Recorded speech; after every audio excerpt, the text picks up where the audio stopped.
sesudah membaca fil alamina innaka hamidun majid, kan di situ ada doa.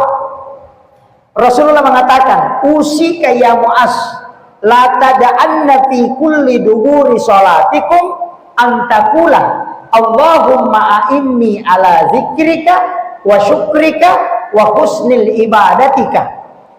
Makanya sesudah membaca fil alamina innaka hamidun majid, pada tahiyat akhir tambah doa, Allahumma a'inni ala zikrika wa syukrika wa husnil ibadatika.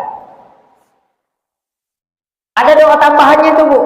Kemudian kalau mau ditambah masih ada satu, Allahumma inni a'udzubika min azabil qabri wa azabi jahannam wa min fitnatil mahya wal mamat wa min fitnatil masihid dajjal.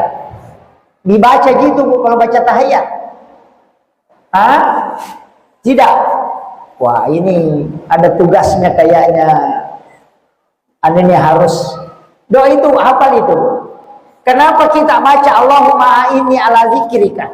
Itu karena wasiatnya Rasulullah. Usika ya Mu'az, saya wasiatkan kepadamu Mu'az, la tada'anna fi kulli duburi sholatikum, jangan engkau menutup semua sholatmu antakulah, kecuali kau baca Allahumma a'inni ala zikrika, ya Allah bantu aku untuk senantiasa mengingat kepadamu, wa syukrika, dan bantu aku menjadi hamba yang selalu bersyukur kepadamu, wa husnil ibadatika, dan jadikan ibadah yang saya kerjakan saat ini adalah ibadah yang paling sempurna dan terbaik di sisimu, karena penuh dengan kekurangan.